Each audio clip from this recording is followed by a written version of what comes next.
because I know Ali's been having those chats with the SU, and he would be able to update us on that, because we have thought about that. Ali, could you share our thinking on the SU involvement in particular? And students, yeah. Yeah, well, we've had some interesting thoughts about that. Some of them are more implementable than others, but we want, as I mentioned at the start, we want the student voice being heard in the Enable process, and that is how we want to run the actual workshops, but with the agreement of the course team.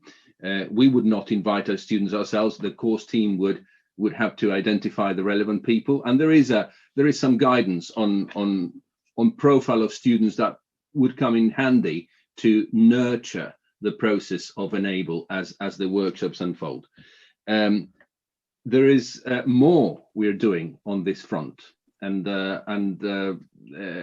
Amy, Andy, and I and others have been having conversations about other ways of cementing staff-student partnerships, including the Enable process, and some of that includes certain profile of students being not just observers or contributors to a discussion, but also helping in some way facilitate the sessions, not as main facilitators, but certainly as playing a more prominent role in this, and that would offer a range of opportunities for students, and some of them that we've spoken to in the Students' Union have jumped at this idea, in that it would give them not just an opportunity to learn about facilitation, but to work closely with the course teams that they want to influence, and we are exploring ways of making that happen. This would be a very interesting development, not just for us as an institution, but for the students and their own development as future academics or future professionals in their field. I don't know if that more or less covers that, Andy, or you want to add? No, I think it does, doesn't it? And I think Mary, quite correctly, we've also had that same kind of conversation about external partners or industry colleagues coming in, perhaps not at the beginning of the process, but perhaps later when a course team has got something that they'd like to share.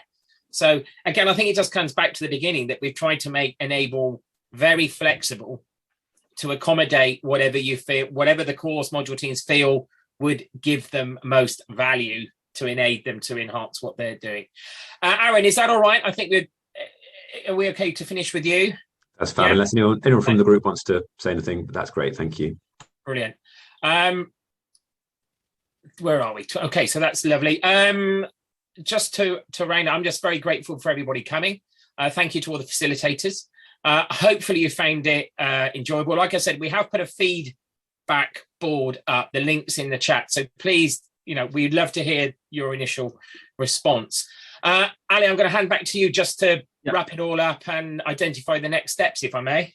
Yes, just very quickly. Thank you, everybody, for your participation today. It's really, really appreciated. I hope you've taken things out of today's experience. This is a new experience for Portsmouth institutionally, and we've got to realize that. The model has been evolving over 2 decades, but it is new to the university, and there will be things we get right and things we don't get right. So please bear with us. We need, like any iterative process, it needs nurturing. So your input into that process is key. Any of us will welcome your feedback, your comments into how we can make Enable work better for you. So please nurture that iterative process at any point.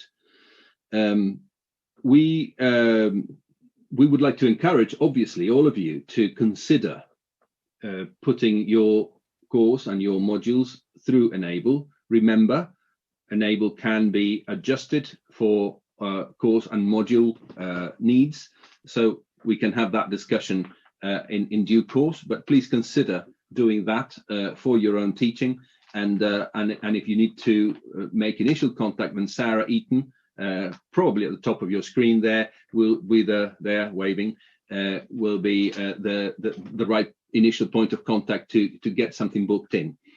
And the other next step that I want to highlight is something that Andy mentioned briefly earlier, which is we wanted to do this face-to-face on campus today. We had to plan it online for Plan B reasons, but we are planning already a face-to-face version of this, where, just thinking out loud, we could really bring to the fore your real modules, where we can do some of these activities in for real, with your actual needs, with your actual challenges, and do bits of Enable, if you like, in real time, so that the morning event or the afternoon event that we run is actually serves two purposes: not just disseminating and learning about Enable, but actually doing some of it for your own purposes in your own teaching, and that would be a very good investment of time, in my opinion.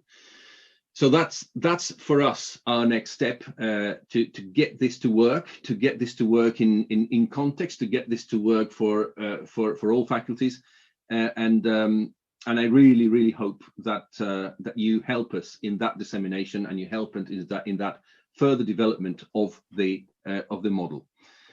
With that, I want to thank everyone again, participants, facilitators, organizers, admin team, everyone who's contributed to today's event. Thank you all very much. Have a great rest of the day, and see you all very soon.